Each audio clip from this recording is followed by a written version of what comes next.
All right, welcome back everyone to Combat Chat Podcast. It is just myself on the hosting side today. Shane's out somehow in the snow in October on some farm. I don't know what the story there is, but we've made up for the lack of hosts with a couple of all-star guests actually. So let's just get stuck right into it because no one really wants to hear from me. On the other side, via the internet, all the way from the nation's capital, we have owner, head trainer of Muay U, Kieran Walsh, who if you're a long-time fan, you've heard from Kieran before. He came on with us. When was that, Kieran? There's sometime. It wasn't that long ago. A couple of months. 6 months ago, maybe. This has been that. Yeah, that was probably back in the Tiger King era. Man, I remember it was starting to get cold. So yeah, maybe like 5 months ago, I think. Time flies, but he's back. And he's brought with him today one of his star pupils. You've got a few star pupils, but they're definitely one of the boys. One and only. Upcoming one championship strawweight Muay Thai title contender, Josh the Time Bomb Tonna. How are you, sir? Good, mate. Thanks for having me. How are things going over there in the nation's capital, both of you? Yeah, it's good. It was quite hot a week ago now. It's like gone freezing cold. Man, the snow you're talking about. This morning I was freezing, bro. It's easy, reckons. Man, it was like -6 overnight.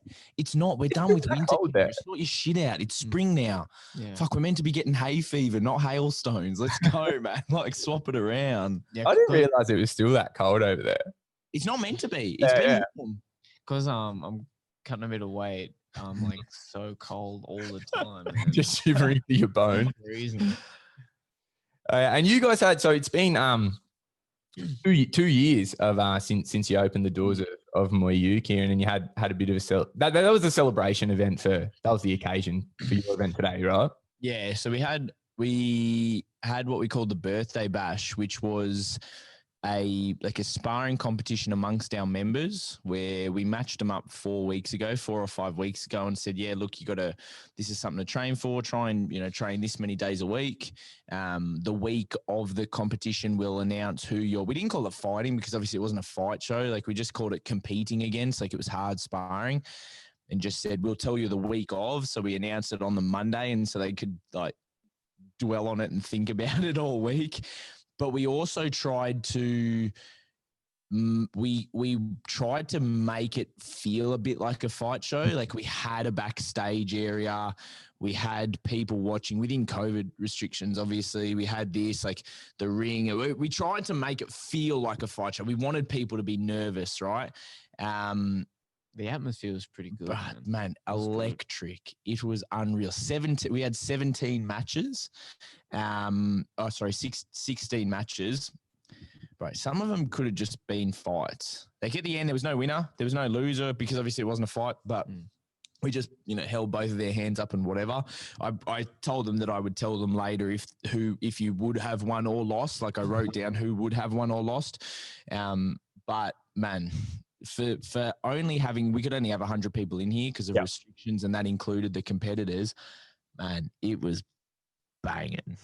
And is this something like maybe you'll make the birthday bash an annual thing now? So we're going to do it every 3 months. Every 3 months? So we're going to do the Christmas bash and then Easter bash. And then we're going to do the Time Bomb bash in honor of Josh's birthday. And then we had the outlandish, crazy idea that the next birthday bash we wanted to do as an actual fight show, but it was Muay U versus everyone. So just one Muay U fighters versus wherever the others come from, like first timers, whether it's a development day, whether it's a proper show, whatever. We want to turn the birthday one into like a proper fight celebration. Shout out Andy Parnham. I got that idea from him when he did the PTJ 10th anniversary show, because that was such a banger, man. And we want to replicate that, and then just use the little sparring day every 3 months to give the people who don't want to fight a reason to train sometimes if they're becoming unmotivated or whatever, and have that feeling of a competition, but then also for the people who do want to fight as like a bit of a stepping stone, or for us to watch them and see how they perform at. And we had some crackers today. We had some, and I have a headache, dude. That's so. Did when you made the matches, did you kind of like assign who was going to corner who at the same at that time? Yeah. So there was so Joshy and I were the referees for the day, and the corners, there was we called them like a captain and a co-captain for each corner, plus all of the seconds. And we had it all laid out on a sheet and everything. So it sort of, it just kind of rolled through. Everyone knew who was cornering, that to be warmed up. They had like a bit of a mini rub down on like their arms and legs. And it was, man, just the full experience. Yeah. And the people in this, are you is it sort of developmental on like the cornering side as well? Like you get people who have not really done that before. Man. It's what I said to them. I said to because it's all of the current, most of the current active fighters that we have, we're all the corners and the ones helping out backstage. And I said to them, this is for you to realize that it's actually not as fun as you think. You think it is. Like, I said to them, don't come to me with a question. It's up to you to figure it out. Go sort your shit out. Like, it's up to you. And for them to, because a perfect example was earlier this year, we had one night where we had 3 shows on the one day. I remember, we had Huss on Rogue, we had Josh Desmond on the Central Coast, and then I had 3 on Roots. And so it was like, I need to know that I can send the fighters away with people and have confidence in that corner. And this is just a good way for them to practice, right? No, I think that's pretty sick. Like so obviously I try not to talk too much now about like training in lockdown and stuff like that because it's just boring. Like I mean, like you know what I mean. Like we all got a bit of like crisis fatigue, but obviously that means even with no fights. I know some gyms, everyone's kind of like everyone's members respond differently. Like with no fights on, and especially here in New South Wales, none even on the horizon really. But we won't get into that again either. But obviously your members have continued to train. You've got people still training with well, I think we were pretty lucky in Canberra. Look, we had our restrictions lifted earlier than most others behind like the Northern Territory. So we got to get back to it pretty quickly, and we tried to keep our members engaged as much as we could during the shutdown. And then we had the first 2 weeks where it was that really awkward, like you can't hit pads, you can't do this. We had to use the stick. We had to use the sticks, and it was just fucking. It was, man, it was all right. It was good to be in here, but it was just like, oh man, I want to. As soon as we get to pads, like as soon as we got back to pads, it was buzzing, and we're the busiest that we've ever been. We've not had a slowdown. I think everyone appreciates it's that, you don't know what you've got until it's gone type situation. And just everyone came back booming and so many new people. And man, we're just, we're humming. And events like this are great. Yeah, no, I think like it's cool that you just like what you said, 18 matches or something. Yeah. Ridiculous. Yeah. Like so you've got almost 40 people. Like some of we call them invite only classes because we don't have a grading system. So sometimes it's hard to separate people. We have what we call an invite only class. Even black belts. Yeah. Well, just everyone, just Joshy and I are the only black belts, black belts, pink tip. But the invite only classes, man, like fuck, just bad. We got a big gym, but even with the size of the gym, is just the atmosphere for the past 4 weeks with everyone leading up to this event's been sick. Yeah.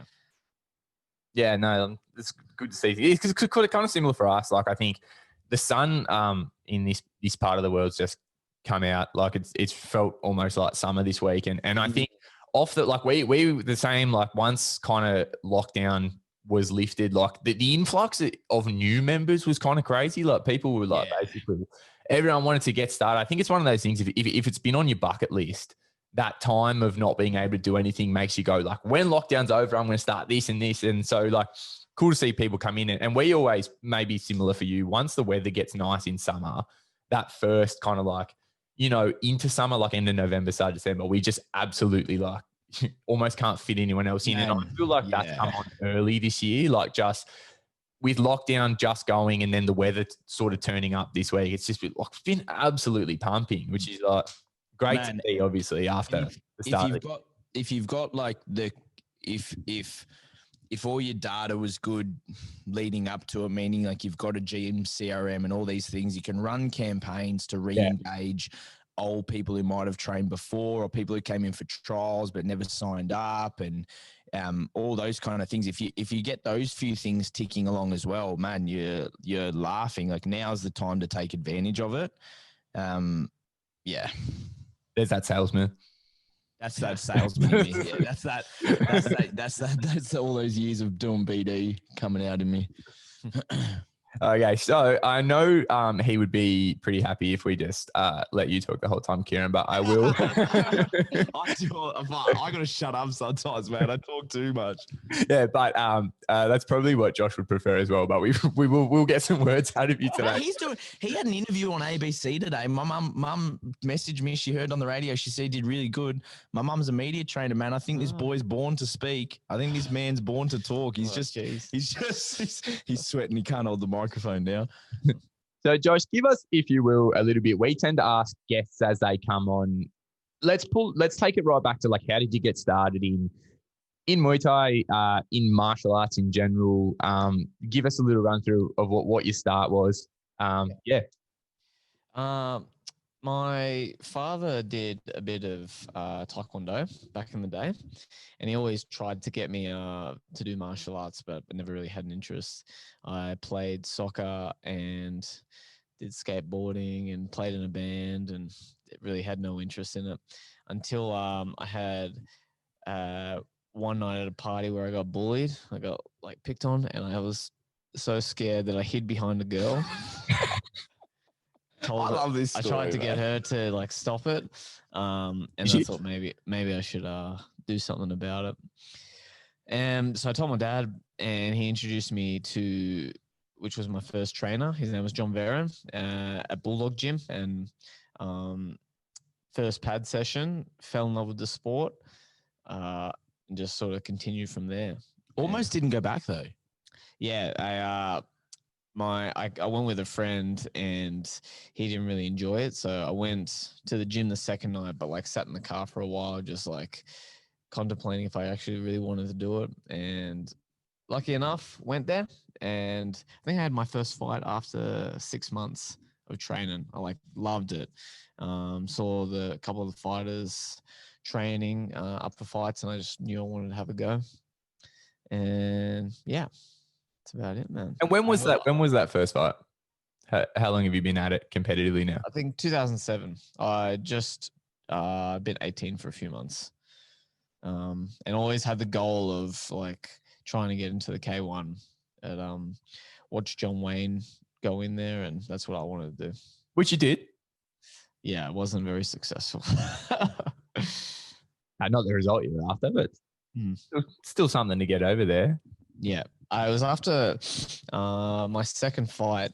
They had a trial for under 18s to go to Japan, and they had there was me and 3 other guys, and I can't remember 2 of them, but Tomahawk was in there as well. And I'd sparred this guy, and I went pretty well with him. And then right after, like 5 minutes after, I had to do a round with Tomahawk, and man, he bashed me. Man, I thought I was okay. But I mean, I had 2 fights. And Tomahawk had like 20. I was Unreal. like, we'll see how it goes. I had braces and shit. Where was it? At John Wayne's. Oh, at his gym. Yeah, Boone Oh, Gym. wow. Yeah, and man, You just got torched in front of your idol. Man, I went there. I went there a bit early, and he asked me out for lunch. Like, asked me to come to lunch with him. Wayne did. Yeah, and I, like, had a heart attack. I loved it. I was sitting in his car on the way to sushi, and man, I thought it was the best thing ever. Yeah, you're a big fan of his, hey? Yeah, I like Wayne, man. Yeah. Well, like, touching on that, in addition to kind of Wayne Parr, he's definitely one of your key figures. Like, which other fighters stood out in the early days that you really watched and kind of look up to? With Australians, I really liked Carnage. Yep. Daddy Cool, man. I continue to talk to Daddy Cool all the time, man. Shout out Daddy Cool, man. Yeah, for one of my fights, for my ISK world title, Gary got Daddy Cool to come in and do some sparring with me, and man, I was so starstruck. I was like waiting on the way to go pick him up from the airport because I just watched him so many times. Like, it was surreal picking him up, and I was like going over the conversation in my head. Oh man, I was sweating. He still does this too. Even if I saw him now, I'm like, fuck, it's that cool. That's fair. He's a legend. I really look up to him, man. Yeah. So you mentioned there the ISKA title. Also you hold the WMC. Is it Intercontinental? Yeah. Or International. Yeah, that was Intercontinental. That was a little bit after. I think it was like 2016 or 2017 or something. I can't remember. So Hong Kong, right? In Hong Kong, yeah. Yeah. Who did you fight for those titles? What were the experiences like? Where did you win them? I know you picked up both of those overseas. I got the ISKA title here. Oh, you supposed to. That was at the Hellenic Club. I fought a guy called David Ong from City Kickboxing.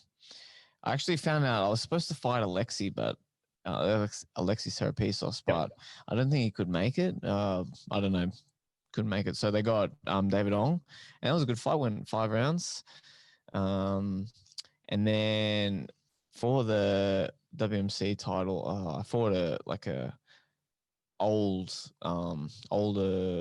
guy. I think his name's Freddie or something. Man, I can't remember, but he was like a legend back in the day. He had like double from Hong Kong. My experience. Yeah. I got a cool story from the Hong Kong fight. So do tell. We went there, and I thought, oh man, I'd just love to go to Disneyland. So we went to Disneyland on the day of the fight. I just wanted to be relaxed, and so we went there, and we're on the train at Disneyland, and I was like, oh, if there's some higher power or some sign that I'm gonna win, I want to just show me. And there's this old mate sitting in front of me reading the paper, and he opened up the paper, and there was a picture of a time bomb. Goosebumps. Yeah. I was like, shit, that's not a sign, man. And I ended up winning stoppage in the second round. I don't have many stoppages, but that was a good one. You had a pretty big stoppage recently. Oh yeah. So let's keep following this story along, right? So just talking about from there, like over the course of your career, because you fought some big names, and you fought on like even pre-one championship, fighting on always a regular on the big shows in this part of the world. Fought on Rebellion. Yeah. Just give us a little bit of a list of the opponents that stand out to you as your most memorable. I remember Alexi was a big one at the time. Yeah. A lot of people sort of wrote me off for that one. And he was talking shit as well. He's like, oh, because I was training with a guy called Israel. He had a background in Muay Thai, but he was a PhD student as well. So we sort of used a lot of signs for my training, and he was like a traditional Muay Thai, and he's like, oh, Muay Thai is going to beat science all the time, and sort of made me and Israel a bit like upset, and I thought like I beat him pretty comfortably. Jordan Coe as well on Rebellion. God. That was a close one. Everyone sort of thought I won. Even Soren thought I won. And I'll be the first to admit it. I heard about it, and I thought Joshy was going to get bashed. Yeah, I've told him this. Like I heard, I was like, "Fuck, Josh is fighting Gottsenoy." Like that was when Gott was, man. I used to love watching Gott back then. Like I loved his style, and I just thought, man, he was slick, man. He's gonna kick the shit out of Josh. We got a split decision, and didn't get it, but I was pretty happy with it. Like I was fucking nervous, and did well. We did a seminar together the next day. That was cool. Yeah. Was there a scarier dude in Oz Muay Thai in their prime than God? Like it's just because he was slick. Like he was beating everyone, man. But he was also fucking scary. Like I was looking at pictures of him. I'm like, how's this guy gonna make just 57? shredded? He's just marble, man. He's just cut out of marble. Yeah, different kind of shredded. Like he was intimidating. He was a cool guy. And then sort of going international in K1, I fought a guy called Taki. Oh, I was going to say Taki Nana. No. Kaito Ozawa. He was the second seed in K1. He ended up going to the final. Man, he was something else. Yeah. He was really sharp.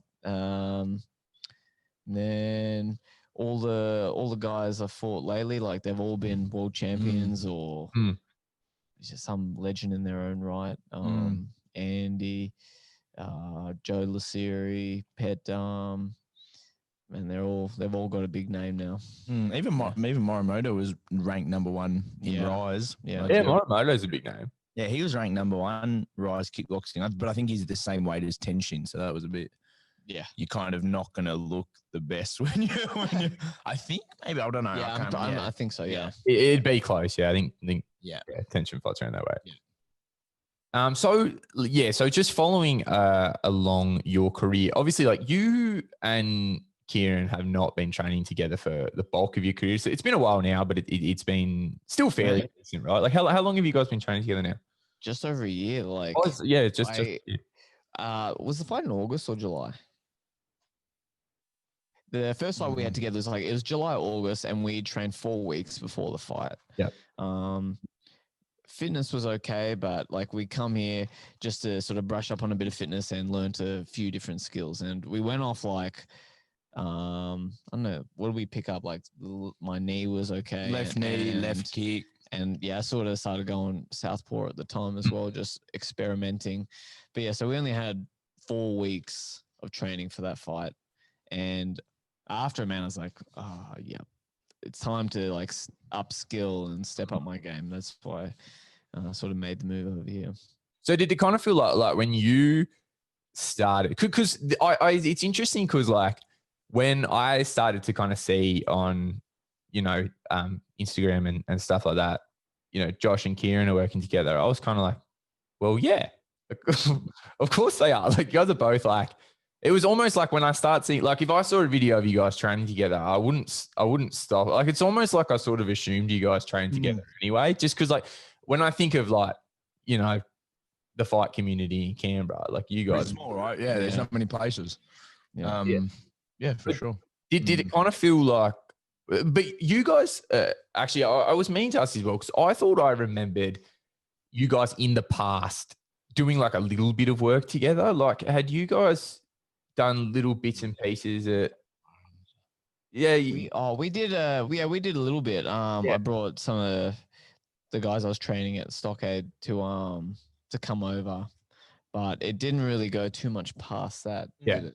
No, but we've known each other for a long time. We actually fought on an event in Wagga 10 years ago or something. And then some, man,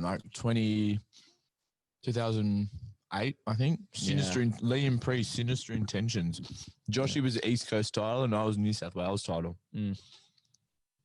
Love that. But we I know we didn't really see each other after that. And then I'm not really sure how we connected, but Kieran was going to Rebellion. I wanted to watch Rebellion and he said, why don't you just get a lift with me?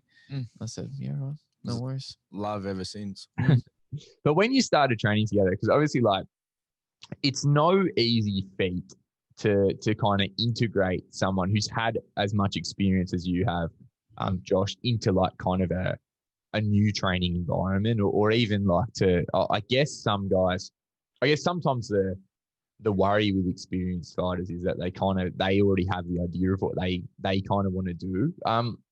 Did it just feel for you, Josh, this is a fit, this is going to be a good move forward for me when you started training, or was it kind of when you moved into that first fight that you prepared for, was it this is... Man, when I sort of first walked into the gym, I was pretty in love with the place. And I feel like I am a good student too. I just do as I'm told. Do as I'm told, and we're close in age.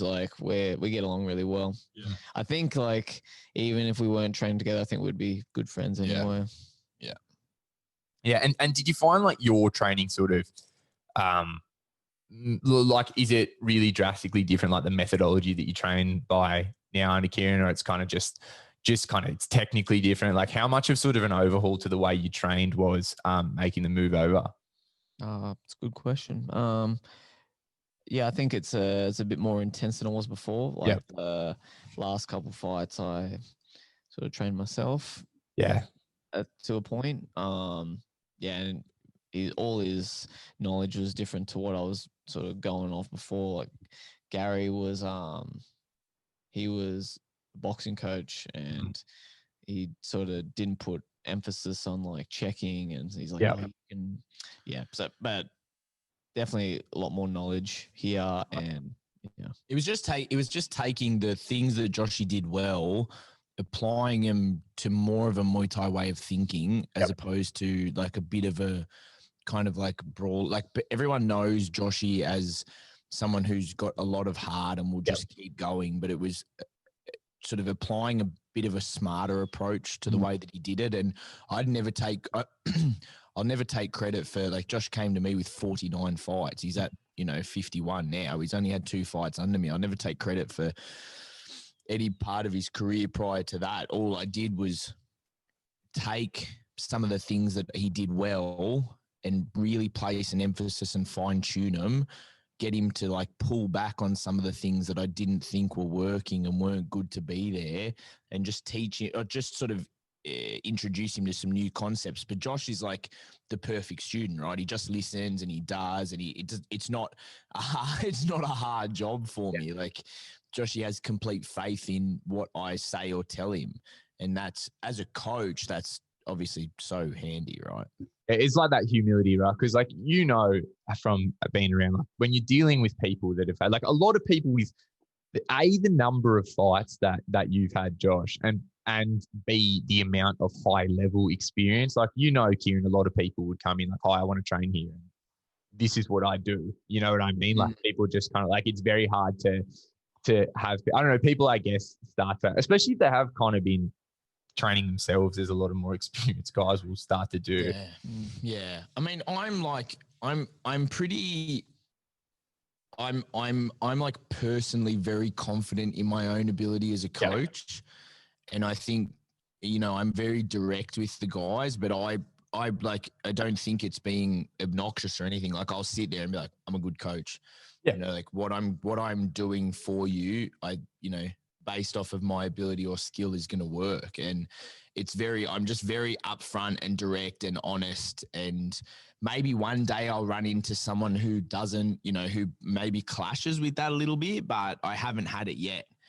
And I think it's the most important thing than just like being straight up, just fuck, it is what it is, like jump on or jump off kind of thing.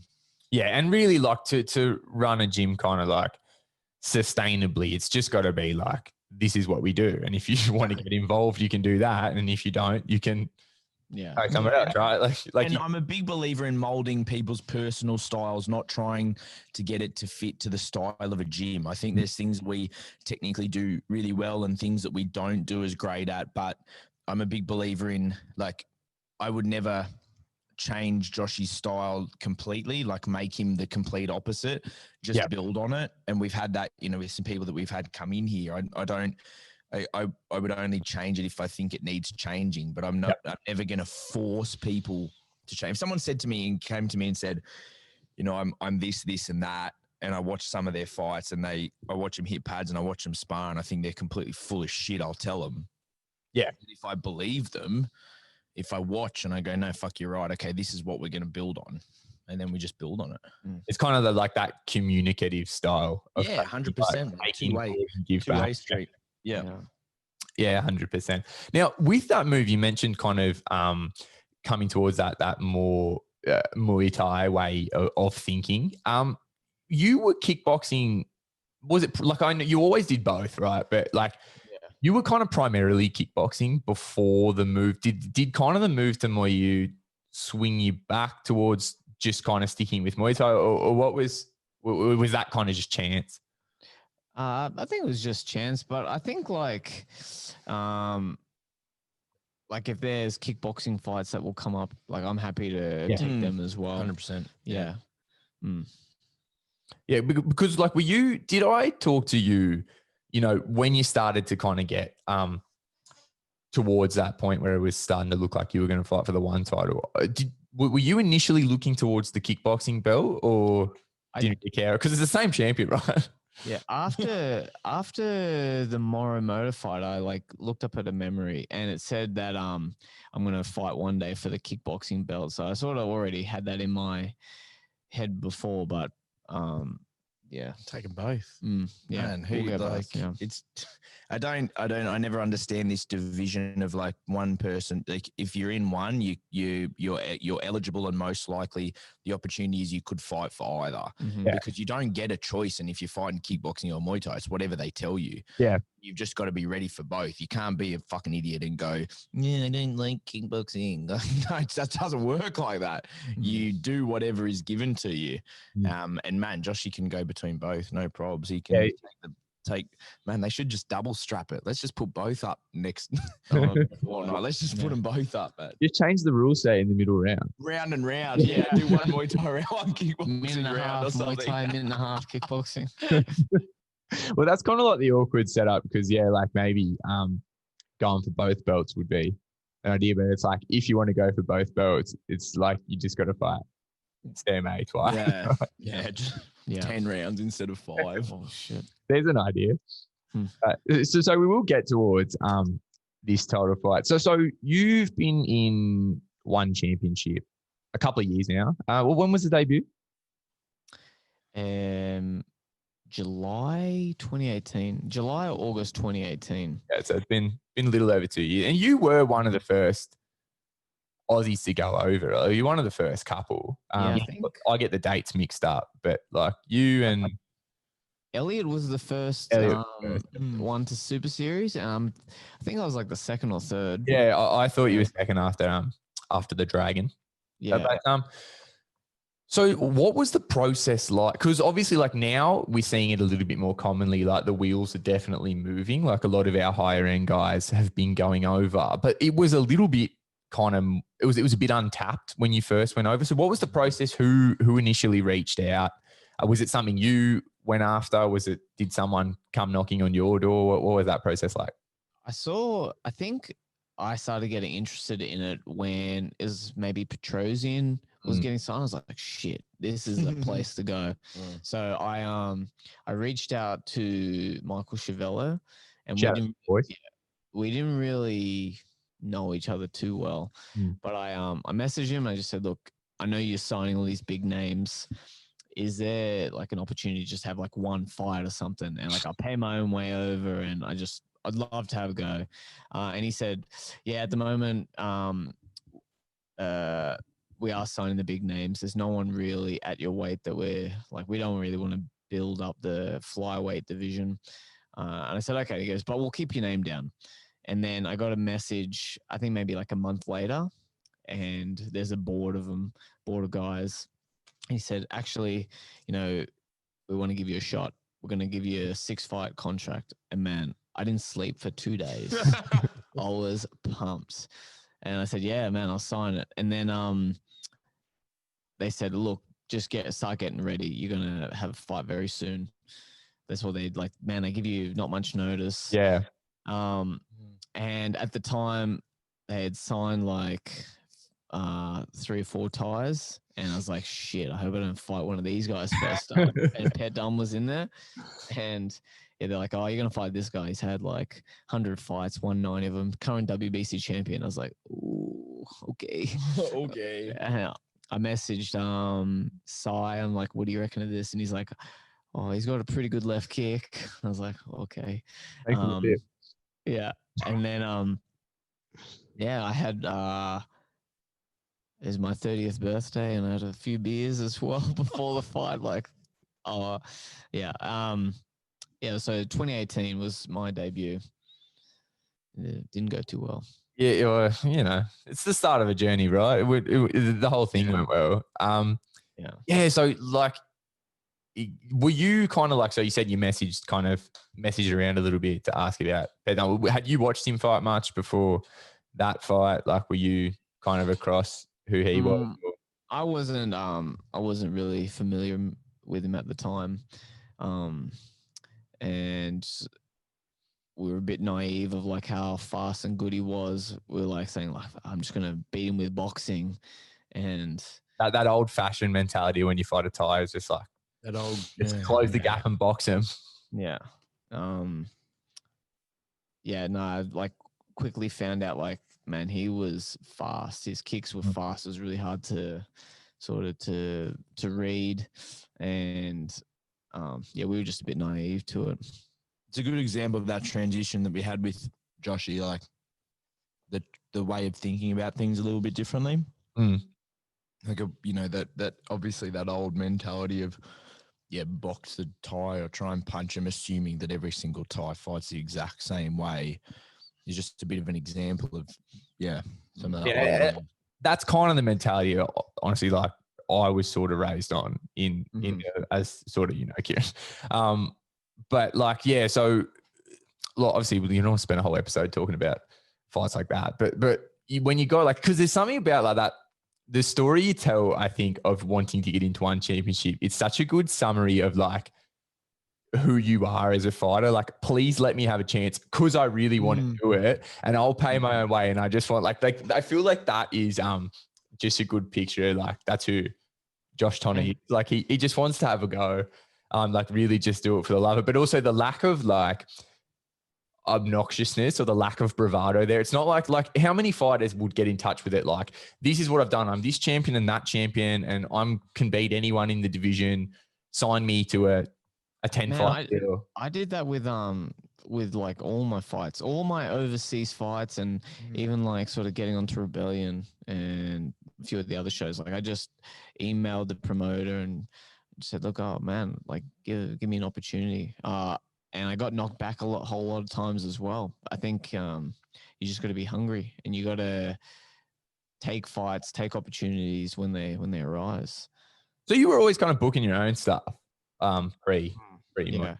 I think I've had like maybe 15 or 20 fights overseas, and I got them all on my own, like no manager, nothing. Wow. Yeah, I didn't know that. Yes. So I guess just signing with one kind of it eases a little bit of that burden, right? Because you've just got, you get told maybe sometimes on pretty short notice, but you just get told when you're fighting it. But like you don't have to go after where the next opportunity is. That's interesting. Like, but I think like it's just, I think one of the reasons people, especially like I reckon in Australia, honestly, there can be a little bit of, I don't think we back our own fighters as well as some other countries do. Like, I think sometimes when we send someone over to something like one championship, maybe you experience this, maybe you don't. I hear it. I just think sometimes it's almost like we kind of want, I don't know if it's like it's not sometimes, man. It's fucking all the time. It's tall poppy syndrome. We just have this really bad. We have this really bad, like there's so much infighting and so many people just not liking one another that even if you don't like someone, they're your compatriot, right? They go genuinely think you should want to support them and like you want them to win, because at the end of the day, whether they win or lose does not affect you. But having the positive approach to it is so much better. Like that negativity is just, man, it's saddening sometimes when you hear it. Like, man, get behind your country, get 100%. Behind your people. We have to create this sort of fanfare for the sport to want to flourish and develop. Leave the in-country sort of rivalry for fights in country, and then use that to build some hype for fights. But when you've got someone representing the country, man, even if it doesn't matter what you think. It doesn't matter what you think, whether you think they're going to do well, whether you think they're going to get bashed, like still support them. Yeah, for real. Yeah, like that's, you hit it. Like what I was kind of getting at is like, I don't think, but like your points is spot on. Like when we are fighting on the local shows, we're all each other's opponents, right? And with that comes a little bit of, sportsman-like confrontation, I guess, right? Like it's a bit us versus them. That's the nature of the sport.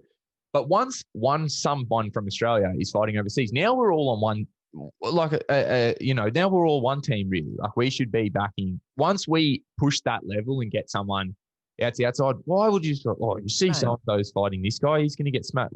Like it's like when fucking Volkanovski fought in the UFC when he fought Holloway. Oh, yeah. Second Man, time? and there was like full, and it was like full of Aussies, like, oh, I didn't think he won that, like, blah, Yeah. blah, blah, like smashing it. Like, man, be happy for the dude. Yeah. Like, you just got an Aussie guy who won. Like, fuck, don't be there going, oh, he lost this. Like, no one was going, oh, fuck, I thought he lost, but hey, man, like, congrats, like, big ups. That's awesome. Like, go Australia. Yeah. Everyone was like, oh, no, he definitely, Holloway definitely won. Man, shut the fuck up. Support, man. Mm-hmm. Yeah, like I don't know why people in our local scene want to look like they were smart enough to know like our fighter was bad or something. You know what I mean? Like they want to be like, I don't know. But I think like I don't know. There's so many. It's because they're jealous, man. And it's holding back the sport. 100%. The more we do it, the more it holds back the sport. People, you can talk bad about fuck professional soccer players. You can talk bad about fucking MMA, which happens a lot, right? You can talk bad about people who do, kickboxing or K1 or whatever. But if they're doing better than you and they're not bothering you, you shouldn't be in a position to be talking like, fuck, man, leave it. Keep it to yourself. Keep the opinion to yourself.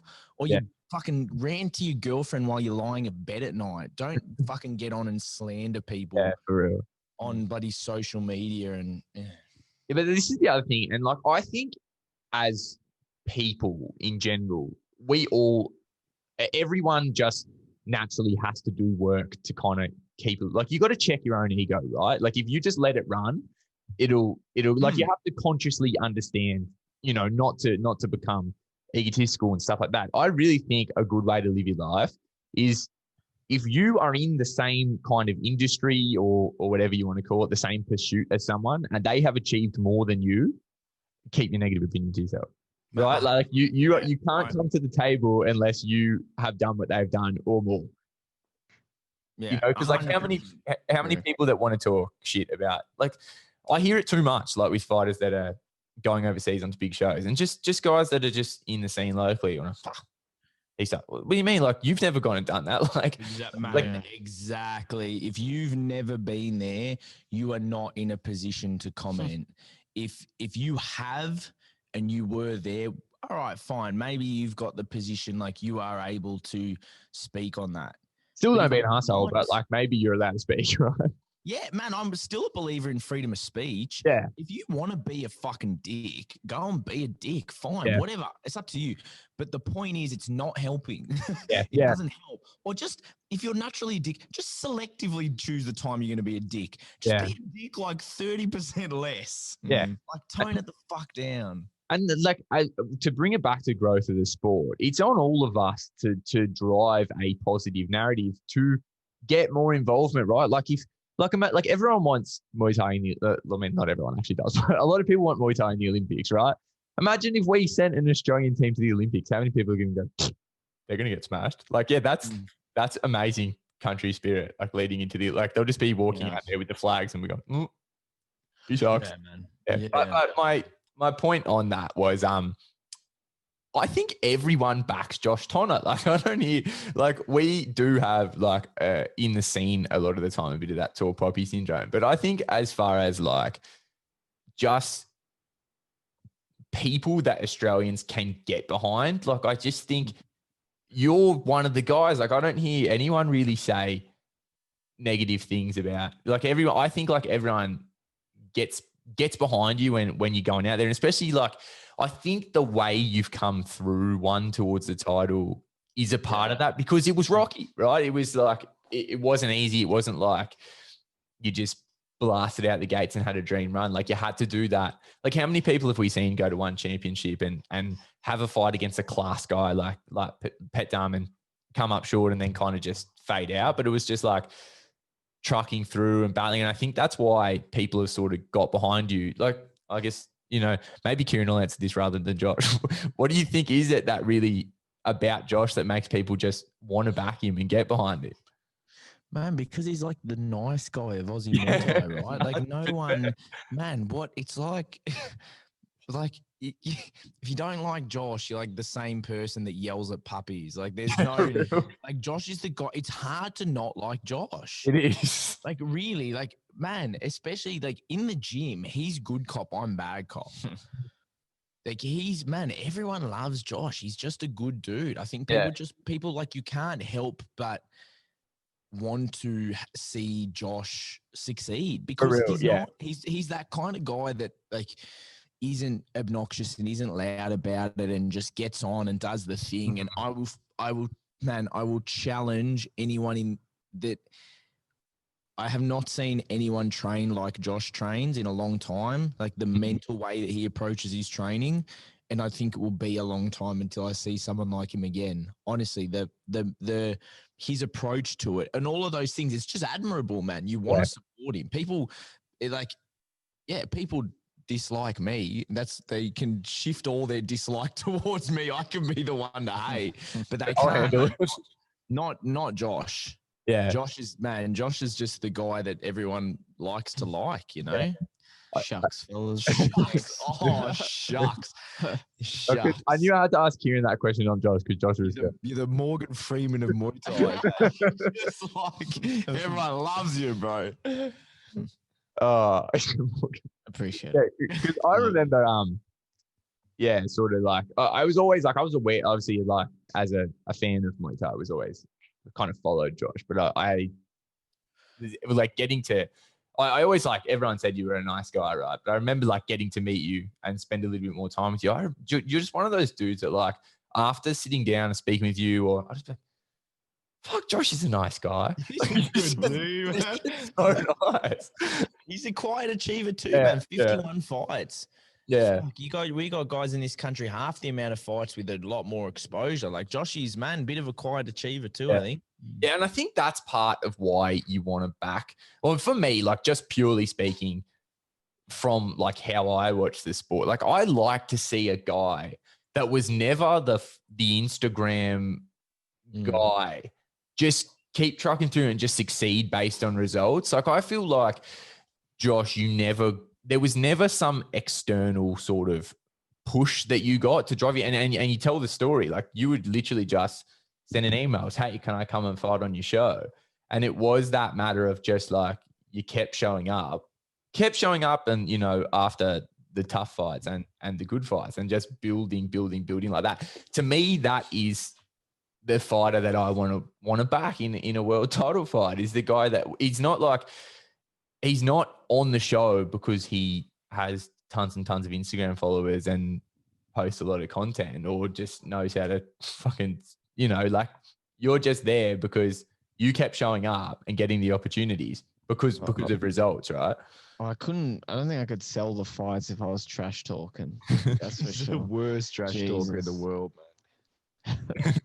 Maybe we'll get you to cut a promo for Sam-A before we get off here. Misha Tate described when Josh called out Andy Housen, Misha Tate described it as the most polite call out she'd ever heard.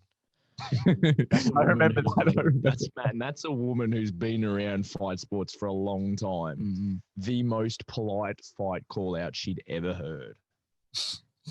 Yeah, but like I think like that is really. I think you are good business for One Championship because that's their thing, right? That's their. It's all about respect, and so I fit into it. I slot into it pretty well. The product differentiator for them, very much, especially in the Western martial arts market, is you've got the typical kind of, I suppose, American model of what a fight promotion is that's embodied by UFC, and they try to really make that more Asian style of kind of just sell the fight and not, you know, sell the fight and the art and not the talk. So I think like you've really just kind of like it goes hand in hand with what you do, like who you are. Yeah, man, it's just easy that way. Much better. So I wanted to touch on something that Kieran brought up then, because the story about you as well is that you just train like an absolute demon. Now, you like to do some psychopathic shit in your spare time. I cried the other day at training during one of these sessions. What, just cried from? Oh, no, that's a good story. Let you finish the question, then remember that story. That's a good one. Yeah, so tell me what drove you to tears in the gym. We so my strength coach Steve, he has a military background. We both have like common interest in David Goggins and all that psycho stuff. Josh loves David Goggins. Like, Josh I does think that. getting nervous, sweaty butt. Like, I think if anyone's seen Community, if anyone watches Community, when Troy meets Laverne Shirley, the episode, Yeah. and there's this episode, and like Troy is just sitting there staring at Laverne Shirley. That would be Josh with David Goggins. Like, Josh would be like, David Goggins would be like, Josh, nice to meet you. And Josh would just stare at him. He would not be able to do a thing. He loves him. I did it with Billy Zane. You know Billy Zane from Titanic and the Phantom? Yeah. He so weird. They filmed a movie in the gym and Billy Zane was there. And I had watched him had this movie I used to watch a lot as a kid. It's like not Tales of the Crypt. It was like some zombie movie and he was a bad guy in it. I was like, holy shit, it's Billy Zane. I was staring at him. He's like, man, I watched you when I was like 12 years old, man. I really like it. And Take he's that. like, Oh, man. Take that and multiply by 5. That'd be Yeah. Joshy and Gogsy. Sorry, I interrupted. Kick on. Yeah. Anyway, so yeah, I had this common interest with Goggins and that kind of training. And I've always told him I wanted to do like a Navy SEALs type Hell Week type training where it's just they kill you and you don't stop training. And so, and I said like if I ever get a title fight like this, when I want to do it. And Steve told Kieran about it and my wife, and they had known. They'd sort of organize it a week before, like a week earlier than when the session came. And so they said they're going to get to my house at 8:30 when I'm sort of going to bed, and we're going to put him through this hell session. So Kirsty goes, oh, did you hear a knock at the door? I said, no, there was no knock. But she knew what time to open it. Anyway, I go downstairs and there's a 40-kilo kettlebell on the ground. And it said, motherfucker, get to the oval. You got 15 minutes. And I was like, yes, it's happening. But I was like, at the same time, I'm like, oh, it's a stitch up. And so I drive to the oval. It was a bit of a walk. They wanted me to walk the kettlebell there. The idea was for him to walk it. And we're sitting on this oval, pitch black, and we see this like little fucking white Ford Focus hatchback driving back. I'm like, he's sure as shit. Surely he didn't put it in the truck. Yeah. I mean, it probably wasn't explicit enough on the note, but we're like, didn't don't say tell me that anything. motherfucker didn't fucking walk it over Yeah. like he was supposed to. So I get there and I see Kieran's come like, fuck this guy. So I walk the kettlebell over there and Steve has like all this equipment, like a tire, a rope, dumbbells. Oh, what's that long? The log? The torsion bar, a log, like all this shit. And it's all at a goalpost, a footy goalpost. And he's like, mate, you were supposed to walk that here. So you can just take that kettlebell for a walk. So I had to walk up to the other end of the footy field and back. He's like, all right, now you can just flip this tire. And so I had to do that and back. And I had to do all these like different exercises, burpees, commando crawls. And I had no idea how long the session was going to be for. I just kept getting back and he's like, all right, do this. Kieran goes, this is like 10:30 at night. He's like, oh, no, like a bit earlier, maybe 9:30 or something. I was about an hour into it, yeah. Yeah, and he's like, oh, I'm hungry. I'm going to bed. I'll see you later. And I was like, okay. And the exercises just kept coming. And I was like, surely this is going to be the last one. And I was getting so angry at him. And it was 11:30. So I'd been training from 8:30. It's now 11:30. And he's like, all right, you're done. And I was like, fuck. He goes, for every minute you're going to be in the ring, we did 1 lap. So it was like 20 laps.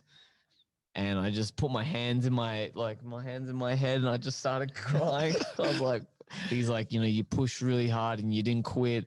And the whole time I was like talking to myself, I'm like, fuck, like maybe it's never going to finish. Like maybe I just have to quit or something and then that's as much as, and I just was talking to myself the whole time.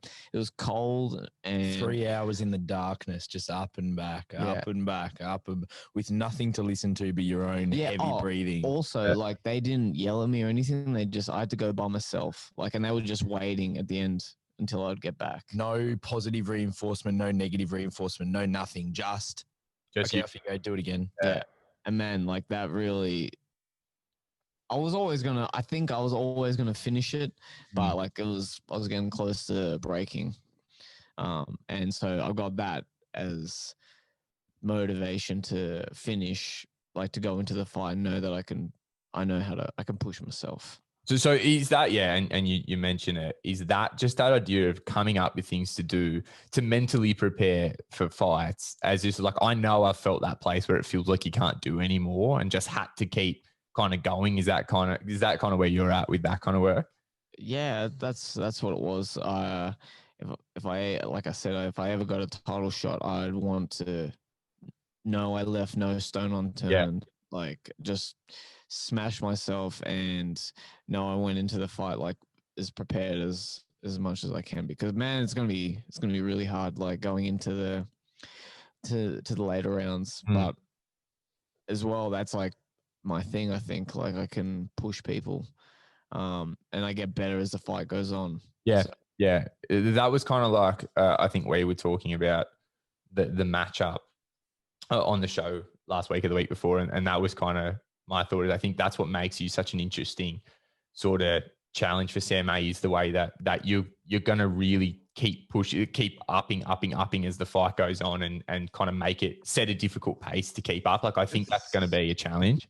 That's what Haggerty did. He pushed the pace, and I'm going to say the same. Yeah. Man, I don't. He's been there. He's done everything. Like, he's done it, but he didn't like it. So that's what that's like our thing is going to be: push him, take him to the third and fourth, and our key word is drown him. We're taking him to the deep water and just drowning him there. So tell me about when you say key word, Kieran, is that going to be? Do you come up with things like that? Is that something that is it really something you're sort of affirming in training? Like, is that something you'll say and then you'll bring it up in the corner, or is it just kind of a theme? We just have this, like, we each fight we come up with phrases or terms and things that we say.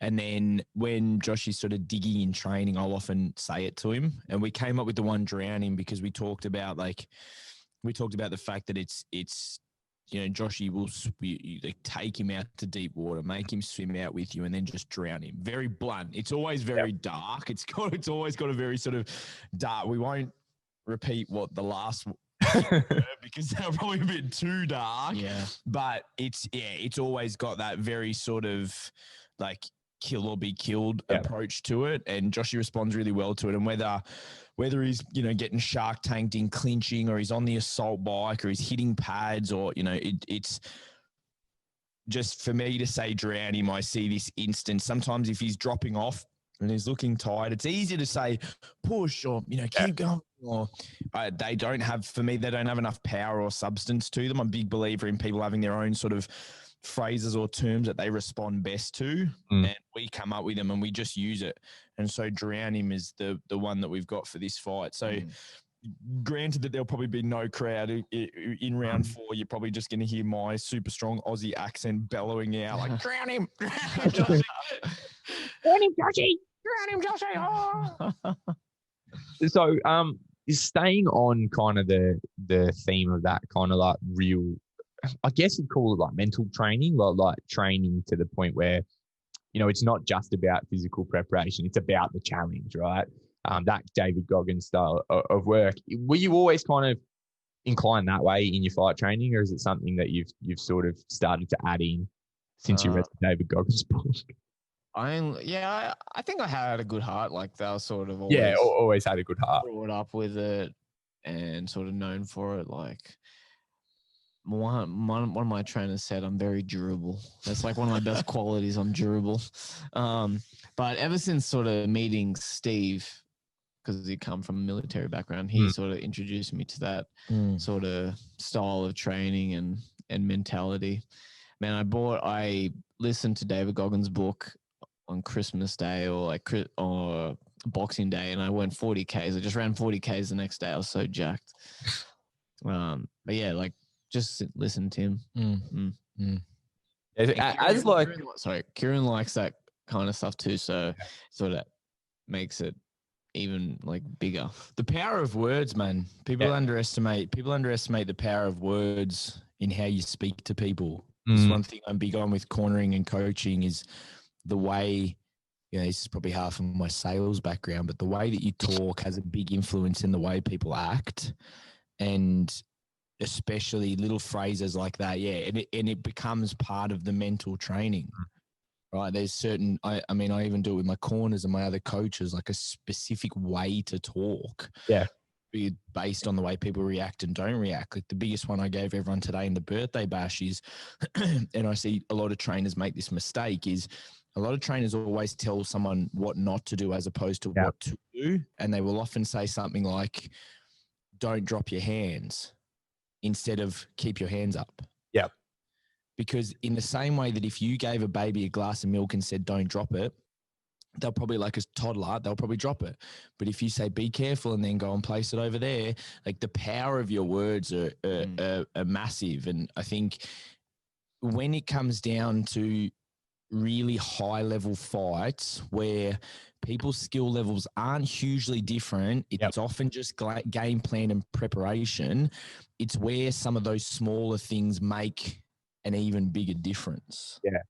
And it's a little bit about, I guess different people will kind of have different takings, but I really think when you are fighting, when you're in that kind of, it's not, I feel like maybe you have to have done it to understand. It's not the action of your conscious mind in the same way that us sitting here and speaking to each other is. You really are just allowing, maybe it's the adrenaline, it's the sort of primal kind of part of it, is that like it's just what is embedded in your subconscious. That's like the technique that you've drilled. That's just coming out. That's the whole idea. It's reactive. Exactly right. It's reactive. That's how you get things like, that's how you feint and fake to open up extra spots. Like your brain, a fighter doesn't see, sometimes they see a kick and they check it, right? Instinctively, they react to that check.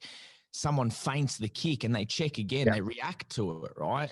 And then it drops and boom, you land the kick clean. Great, perfect. But you're getting them, they're just responding to a little bit of a movement that they recognize. And it's like with the Andy fight as well. They people ask like, oh, did you plan that? And I was like, man, it just happened. He was just there and I just grabbed out and kneed him. Like we never trained any of that. It's a big part of the reason that we do a lot of freestyle pad work. Yep. We have overall game plans, which are largely applicable, but nothing I see it all the time as well. You see people backstage, you would have seen it as well, Hugh, and people listening to this, where you see people drilling something so specific that if it doesn't work, but they're just stuck on it and they don't know what else to do because that's all in their head. Josh and I just have overarching game plans and we do a hell of a lot of just freestyle pads. Yeah. It's very reactive. It's so much like sparring. And I just sort of say a few things to him as we're going. Yeah.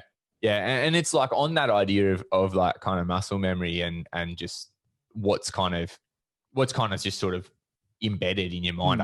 I think words and instructions are the same.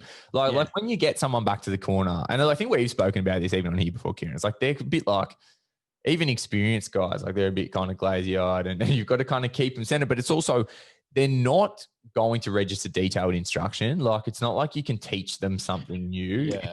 So if there's just a word that is subconsciously associated with a response, like drown him, it elicits that kind of response. That'll have some effect, some concrete effect. Whereas throw the 1-2 uppercut, left kick, like it's just, that's just... Yeah, it's too complicated. They're not going to be able to remember it. If you say, touch them on their left leg and say, throw your left kick more, they're gonna be able to say that. Or I often get people to repeat it back to me. I say, I want you to do this and this. What are you going to do? Say it to me. And I make them say it to me so that they register. Yeah. As opposed to you see it a lot where you're telling them something and they just go, yes, yes. Yes, I still make these mistakes and they're like, yes. And I think, fuck yeah, they understand. Ding. And you watch it and you're like, what the fuck are you doing? Shit. Yeah. God damn it. Like, man. Yeah. Yeah. I think just like a few, like I think really because I've had lots of different styles of cornering, but like, I think most people actually agree on this. Like, I never hear anyone go like, I love when my cornerman just says heaps.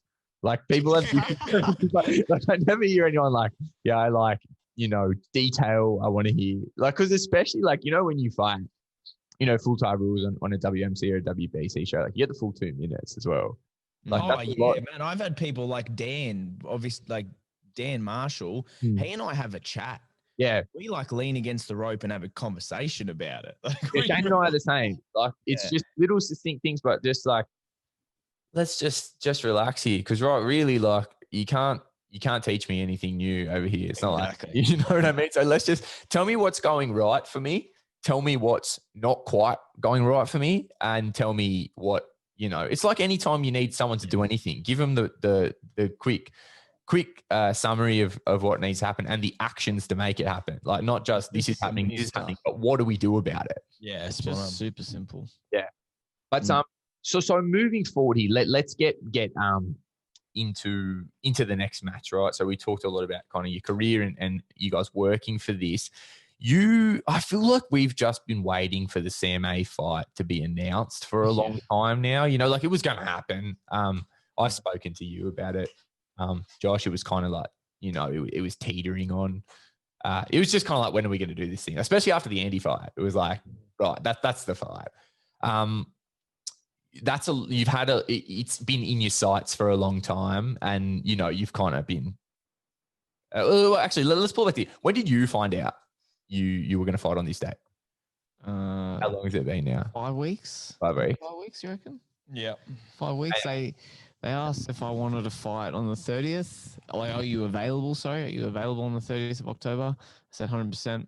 And then a day later or so, he just said, "Oh, actually, we need you this date. Main event. Sam-A, are you in?" I said 100%. And that's it, man. Yeah, and then we were. I remember I told Kieran, and we just like looking at each other like, "Oh my god." Yeah. So the public only found out a week ago, right? It's when the last event. Yeah. So you don't have to keep it a secret anymore. Yeah. So, man, we did pads like 2 minutes after, and we're like, "Oh, well, not too bad. And man, I was like pretty fat then. That's right. So we all got fat this year. Bit extra, just holding a little bit. Yeah. I wanted the fight since Morimoto. After Andy, I was going to have another fight against a Spanish kid in Vietnam, and then ended up Rui Vitello, is that? No, Rivas. Oh, okay. Alejandro Rivas or something like that. Yeah. Yeah. And like, I think we were going to take it, but I was not really keen on it. Like, I just, it didn't seem right to me. I put on a bit of weight and wasn't really training. And they're like, "Oh, 5 weeks." I'm like, "Oh, yeah, I'll do it," but wasn't really keen on it. And then, so like in hindsight, I'm glad it sort of got pulled, to be honest, because I only had one guy who I wanted to fight, really. Yeah.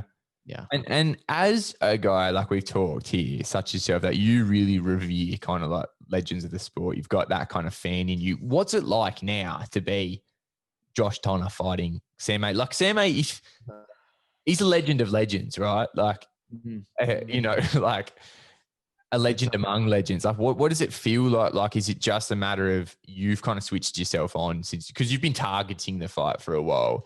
Yeah. Like, what's the feeling like to be, in here fighting one of the best ever?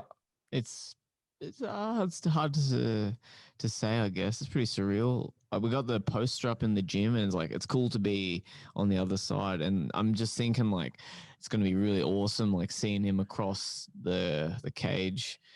Man, we're all just flesh, blood, and bones at the end of the day. Like, it's just another person. Yeah, they're legends, but they are just another person as you are. Mm-hmm. Yeah. Obviously, oh, sorry, go. No, that's just going to say that's all. Yeah. Obviously, kind of like the Super Series is sort of new. So, like, when you were coming up, this sort of platform didn't exist really. For Muay Thai especially, like the biggest events were Thai stadiums, I guess. Like that was kind of like the pinnacle. So is this a kind of moment in your career that you envisioned? Or I guess really like what I'd ask based on our previous, what you've said so far, is this maybe kind of like really what you envisioned the K1 to be? Like, I feel like this is your K1. For sure, man. Yeah. And Kieran said that as well. Like, I had 10 years, I always wanted to be in K1. and I finally got there, and like it didn't go well. But then like this opportunity has come up and replace it, and it's like I think it's going to be bigger than it is bigger than K1, man. It's like as big as UFC. And I've always wanted to. I don't know, like if I wanted to be someone, like I always want to be like John Wayne Parr. Like I just wanted to be a legend of the sport, and I always said like I'd like to bring one to Australia, and I don't know, try and be the face of Muay Thai, like be one of these legends. Like that's what I'm trying to do. Just build a legacy for myself and build up Kieran's gym and a whole heap of things. I was saying like the fight's bigger than me at the moment. A lot of people could benefit if I win. Like I think a lot of people can benefit. Like maybe other guys here, like Davey, like Andrew or Dan, like they maybe can get into one. Yeah. Or it will open up other doors for like kids wanting to train. Like for real. There's heaps of things. So that's why like I really want it. Do you think this kind of this could really I guess you just feel like this fight stamps your ticket just to everything you just described.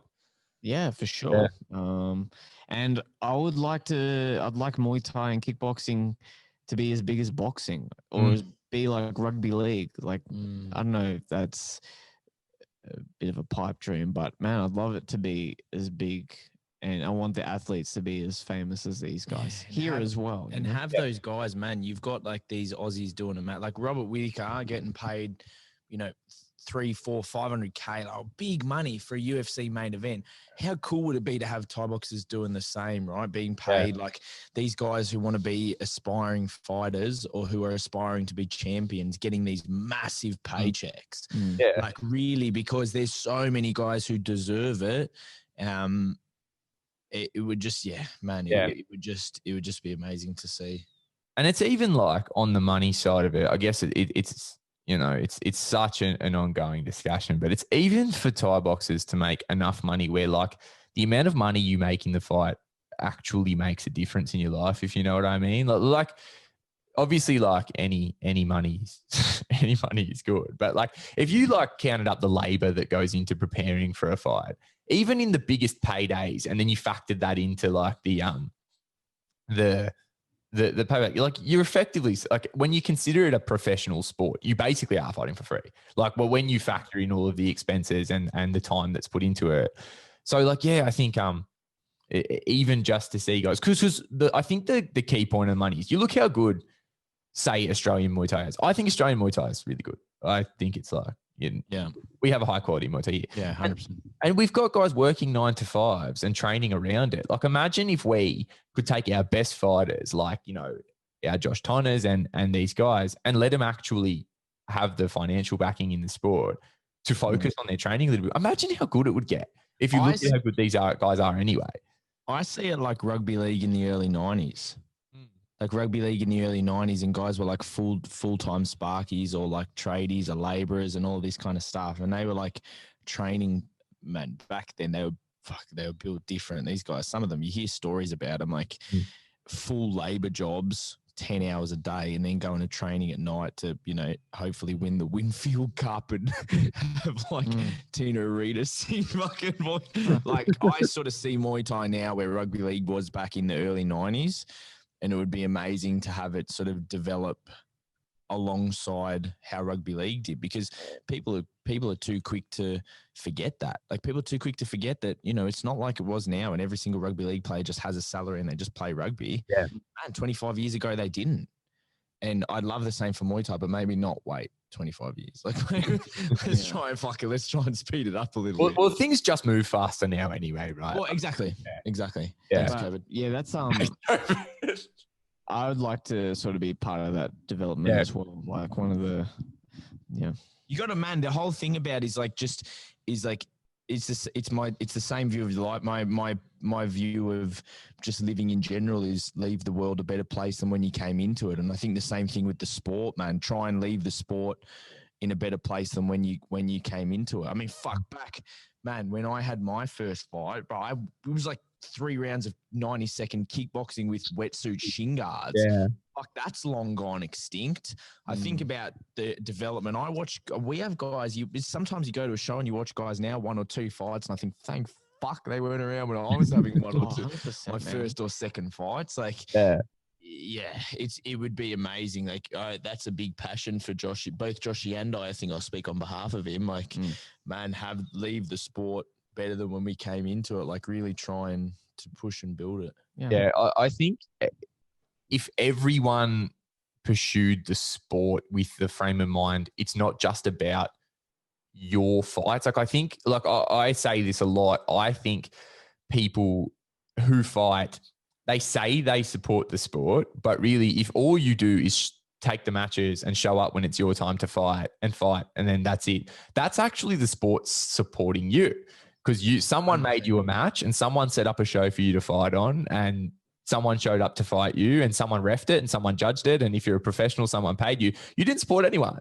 Like, you were supported in that. Whereas if you're setting up the chairs when there's a little amateur show like a development day, or you're helping work the door, or you're fighting and you're helping, not messaging a promoter to get in for fucking free or something. Like, buying a ticket when the fights are on, like, just buying a stream. Yeah, like, that's the thing, I think, because I have this conversation with people a lot. Like, I don't know, like, when I'm just like sometimes when there's a rebellion on and it's just a ridiculous card, like, some of those are just for an Australian show. I think we take it for granted sometimes. Like, so, like 100%. The 8-man, I remember the 8-man, all those 8-mans have been good, but the one, the Simpiak one that had like Apacific, my goodness. Like, and then I will post in our gym group, like, if you're up in the gym training a couple of days a week, if you are fighting, if you watch Muay Thai, it's inexcusable for you to not buy this stream, because like with this sport, like I'm always trying to convince people within our gym that are maybe a little bit newer to Muay Thai, like, the sport actually really needs active participation for everyone to grow. Like, fans. It needs fans. Like, that's a good way to put it. Like, we need to go beyond. Like, that's the thing with, like, when I talk to people about Muay Thai, like, I don't care how famous people are in like a broader sense. If I watch you fight and I like what you're doing, I am your fan. Like, I will just fucking fanboy for people that, like, I am a Josh Tonna fanboy. Like, I don't, you know what I mean? Like, like all the top fighters, like, I'm a David Penningpede fan. Like, I like watching these guys fight, and I'll share their shit on, you see my Instagram stories on a daily basis. If one of the homies put us up a pad work video, and I think he looks good, that shit, like, it's on my story. Comment, like, man. We got to be fans of the sport, and we got to be fans of each other. Like, we can't keep being like, I think as well, because it's such a tight knit community. We go, right, I know him now. Like, he's not someone, that I have. Like, it's almost like once someone's your friend, we're all friends in this sport, really. Like, as far as combat sports go, like, everyone in Muay Thai is mates.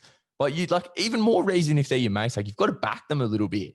Like, you've got to be like, and we need to, people think, oh no, we're doing so much better now, but no, hang on, I'm sorry. Like, go and look at like Wayne and Bruce McPhee, man. Like, remember that those fights. Remember the fanfare around that. Remember, like, what was the ISCA world title? The one that Wayne won in Brisbane, stopped him with a knee. The other Aussie, Bannon, like, bro, like Wayne and Bannon, that crowd was fucking losing it. Like, that, man, Dennis Alexio and Thingo in Melbourne. For real, yeah. Shit like that, like shows like that in Melbourne. What about like when Tarek Solak used to have like Stanley Nandex and like Mike Zambides and fucking Gurkhan Ozcan? Like, that is, all of those sort of moments in Muay Thai history were incredible and were bigger. Like, imagine if we had social media back then. Yeah, like, it would have been absolutely tearing the digital world down about that stuff.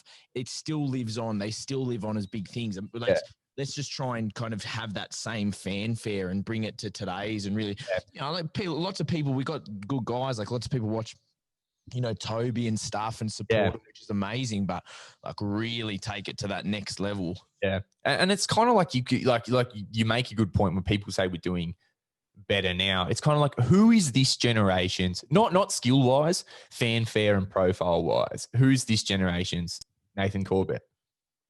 There isn't one. You know what I mean? Like when Corbett was fighting on like Total Carnage, it was big news. Like it was real sports news as well. It wasn't like our niche. Yeah. You know, like, and yeah, I think that it does come back to, you know, bringing it back to before the tall poppy syndrome thing. Like we have to want to see other people succeed, but I think it's the thing. It's the ego thing as well. Like the formula for an individual's success, make that about you succeeding, not about everyone else not succeeding. You know what I mean? Like, and that's it's life as well. Like, don't look around and really kind of hope that everyone else stays at a certain level so you can climb. Like, just because how much better is the sport as well when you're looking at people succeeding, and instead of trying to come up with something, you know, when someone goes and beats someone really good, you go, oh, he's a bit past it. Like he just is called. And then like, maybe you should look at that and go, fuck, that's huge. Australians are doing well. And let that, and then go out for a run and go, yeah, okay. Like let's put in work. Like let people inspire you. Don't let their success kind of threaten you. Like I just think it's because in 40 years, the majority of us aren't going to be remembered anyway. Yeah. So you may as well make it a good experience. Why I tell all the fighters, it's going to be you've got to love the process, because I mean, you think about it every year. I talk about, you know, I use sports a lot, but every year, take rugby league. How many teams are in a league competition? 16 or something? 16 teams, you know, 30 or 40 players to a roster. You know, you got thousands of players that are professional rugby league players. How many of them are remembered in a decade? Yeah. Like in 10 years' time, there's a handful, right? Like unless you're a Jonathan Thurston or a fucking Brad Fittler or Laurie Daly or one of these guys, for every one of them, there was hundreds of people that were forgotten about. Yeah. And the same thing is going to happen for fighters. Why not try and, you know, pump someone up and not try and help someone live their best fight lives? Yeah. Because in 20 years, neither of you will probably be remembered. So, man, just make it a good experience for everyone. And yeah, 100%. And had a couple more things I wanted to ask. Like, thing with you guys, I said this is the last time I talked to you, Kieran. I could probably just keep you all day. But man, I tell myself to shut up all the time. Man. I talk way too much. It's just good quality chat. But I'm interested. So obviously, like what we're just speaking about, it does tie in hand, of course, with getting an opportunity like to fighting a guy like Sam-A. And it is really like we used to have in Australia more exposure to that top end of talent because it was, you know, now we kind of within Australia, it's sort of just Rebellion really that are really reaching to the and Choice other shows, but on it as far as like a consistent regular show. Yeah. So I guess kind of like the questions like when you're fighting a legend like Sam-A, does the training change? Is it kind of just business as usual? Is it, you know, the plan obviously changes fight to fight, but for you fighting someone like Sam-A, does the overall training change? What's that been like? I don't think so, man. We just the same as the Morimoto one and Andy one. I guess it's just like a little bit of buzz and excitement that it's for the belt, and then for the main event as well. Like that's it, man. At that level, they're all good. Yeah. You just, man, you train the same for all of them. Like, man, Andy Howson was an 8-time world champion. Yeah. Like, you just train. It's just the same. It's just you're always going to fight. You're not going to fight shit people at that level. And we had a couple of like sort of questions asked us because this is one I've kind of asked it because it was one or we've touched on it sort of. But this was a question that I did really want to ask you, Josh, because the question that we got through, our homie Jake Davis sent this one through. Shout out Joe, dude. I love Jake. We couldn't, the three of us couldn't speak to each other and Jake not come up in some capacity. Jake's that guy that you want. Jake's that guy that we were talking about before. Yeah. Like pumps up. Yeah. Jake's the dude, man. Shout out Jake. We need more Jakes. We need more Jake Davises. Hell yeah.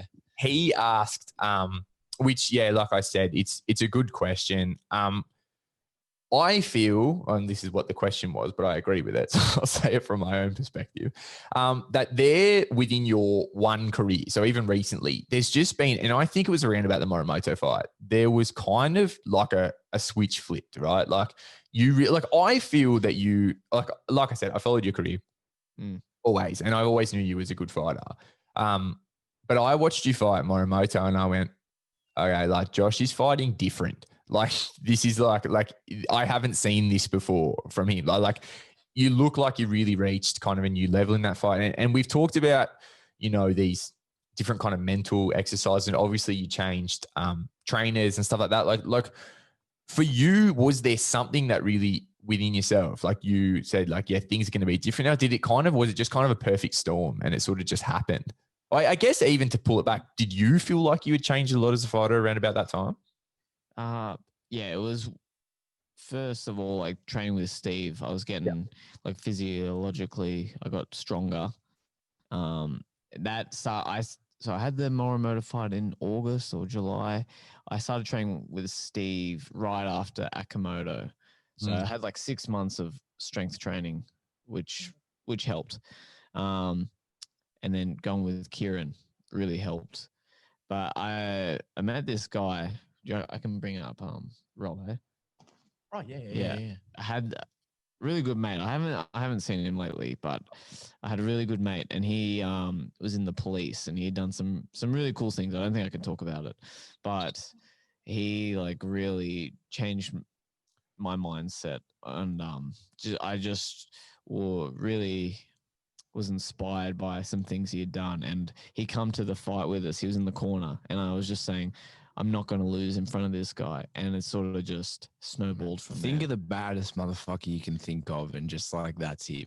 Man, he reminded me of Eric Banner and Chopper. Like, he's a really bad guy, but he's like so cool and just calm. Doesn't say anything about this. Dude will kill you. Yeah, man, that's a bad motherfucker, man.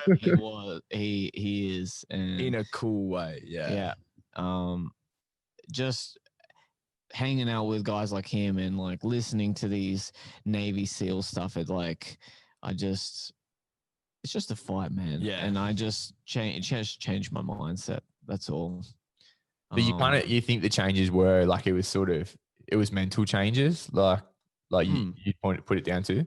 Yeah. And all these three guys really just made me believe in myself. Kirsty as well. My wife, she's like, shout out to Kirsty. Yeah, she's a good girl. After the K1 fight, like I really wanted to quit. I was like, done it. I had gotten to where I wanted, and I got smashed. But she like kept pushing me to keep sort of going. She goes, "Oh, we've sacrificed this hard. Like you sacrifice. Why quit now?" Like shout out to Kirsty. Yeah, she's a real world champion. Yeah, for sure. Yeah. Because you kind of feel like, I guess, there just comes a point where like I guess you kind of just had everything you need, in the sense of like you've got a lot of fights and a lot of world level experience. It was kind of just like, like to kind of really jump that step, like to the step that you've taken now to fight and beat these high guys. One, it was just a couple of little tweaks mentally. Man, it's all mental. You fight yourself. You pull yourself. You hold yourself back. If you believe in yourself, man, you can do anything. Like it's just usually yourself holding you back.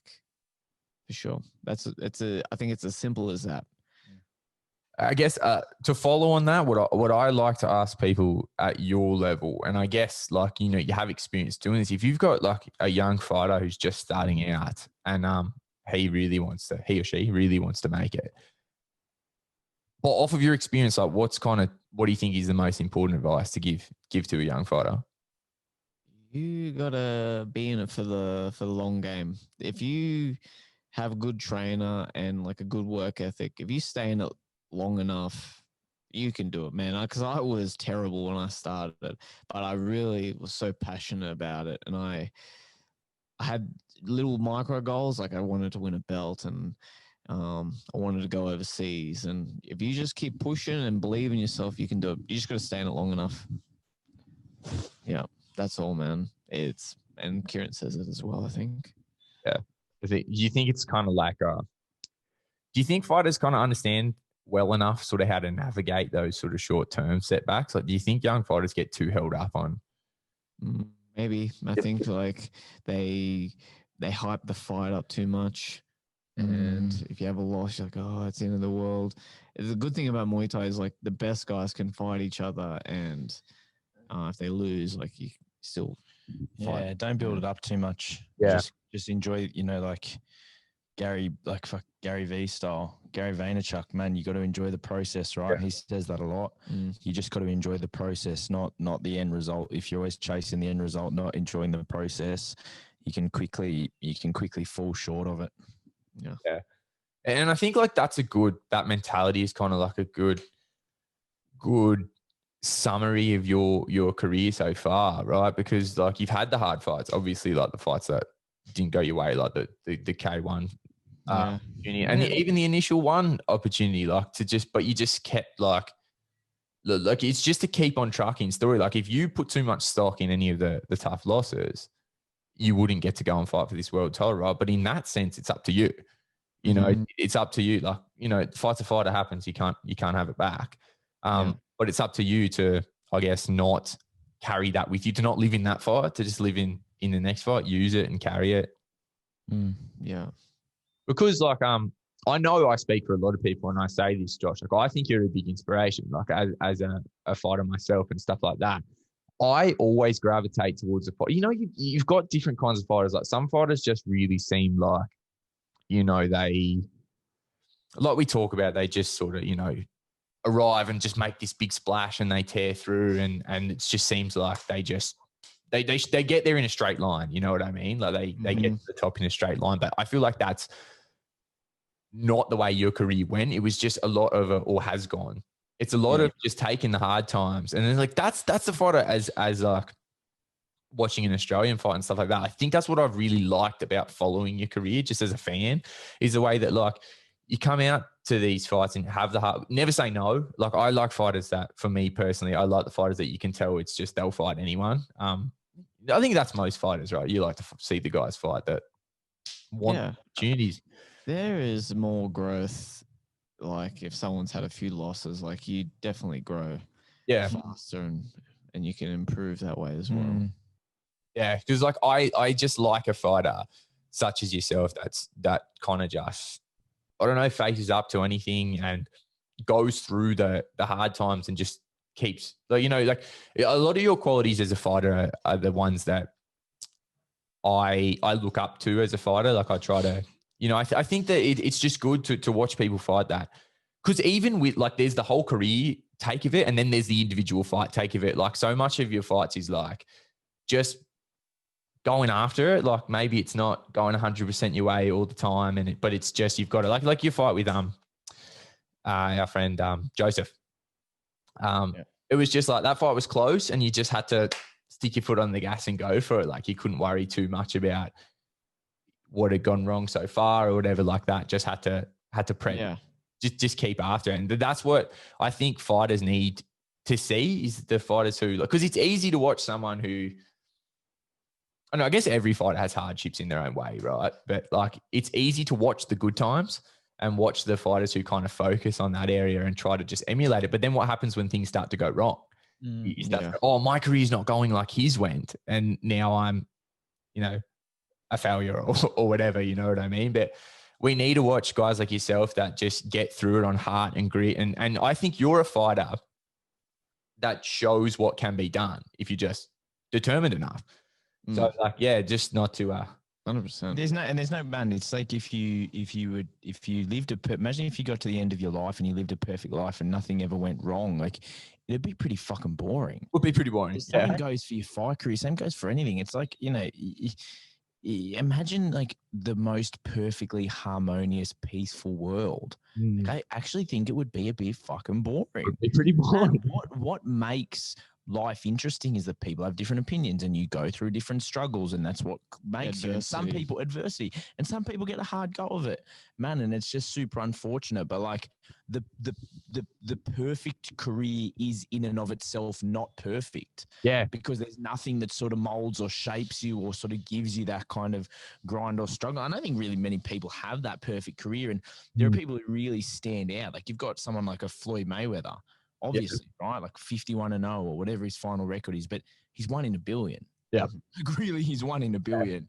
For the most part, perfection is boring. Yeah. Like have some fucking struggle and adversity, and it will, especially as a fighter, because you're only a fighter for 5, 10, 15 years. You got a whole nother 60 years of your life to live. Yeah.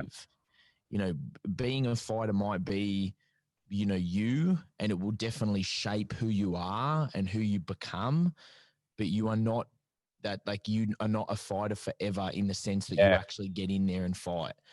And these things, man, it just creates, it just shapes you, man. Yeah. And I think as well, like it's easy to really try to emulate kind of that idea of perfection. Like if you were you want to be like a Mayweather, and then like because there's something to that, right? We want to watch the guys, the Mayweathers and the Petrosians, and try to be like them in this 100%. But you don't want to follow. I feel like you can't emulate a story. Like you can't be like, I need to follow this trajectory. Yeah. Like chase the end goal, of course, but don't really worry about how you get there, I think is the way. And that's why I think fighters like yourself, Josh, like you, I think you're a fighter's fighter.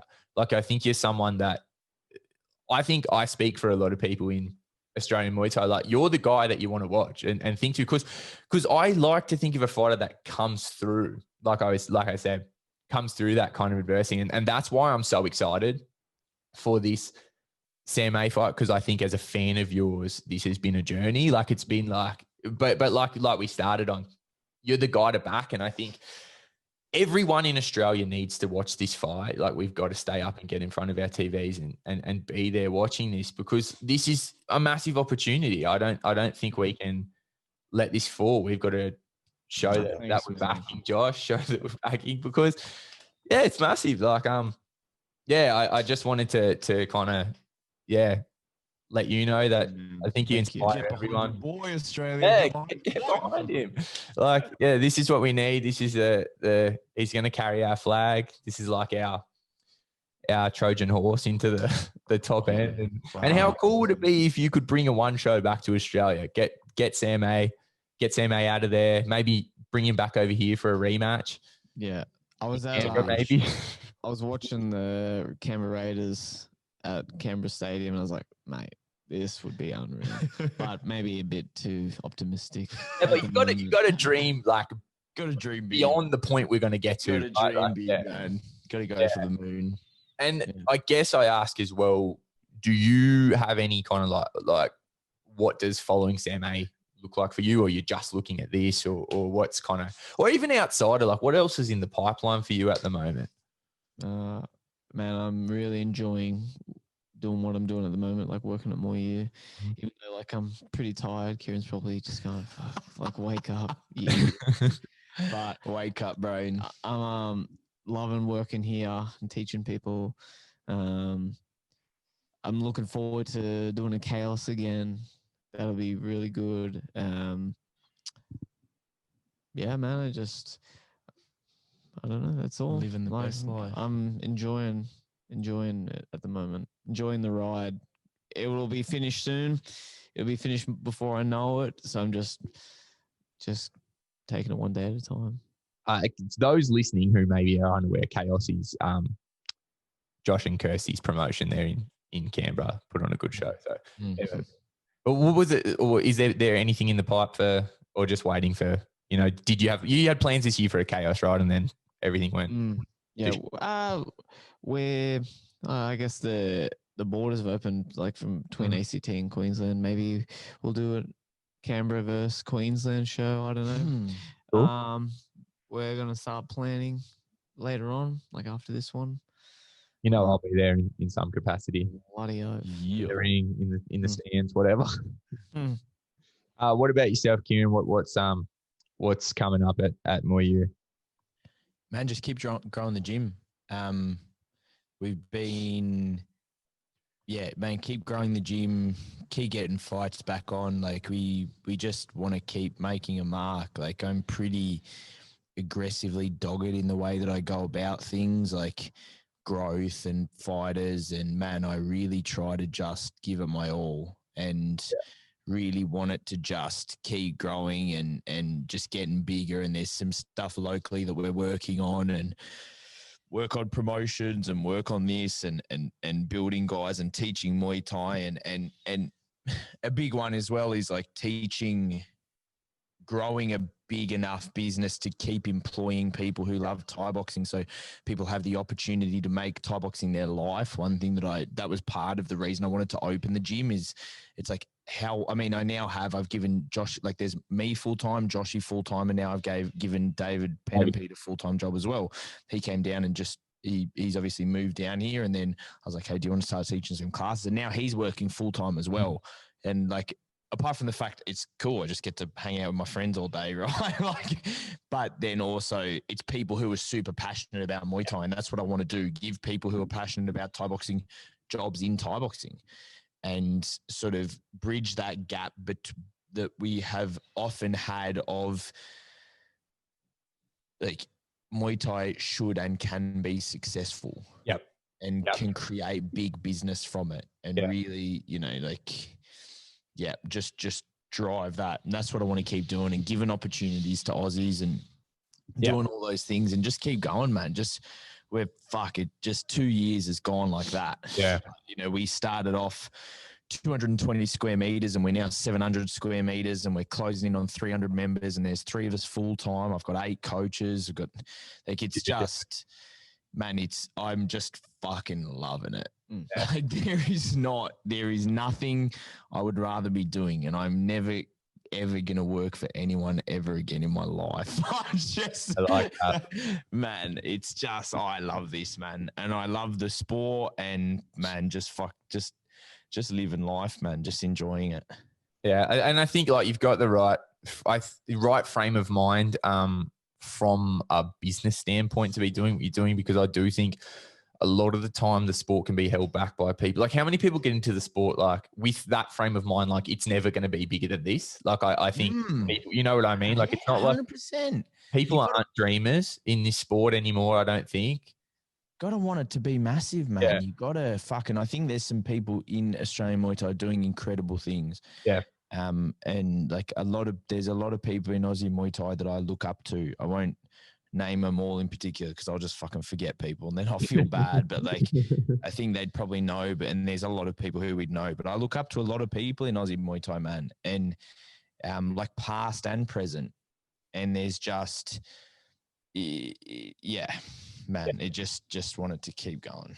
Just wanted to keep going and have Australia as like, man, really you, like you said earlier, an hour ago into this 27-hour conversation, because we love to talk.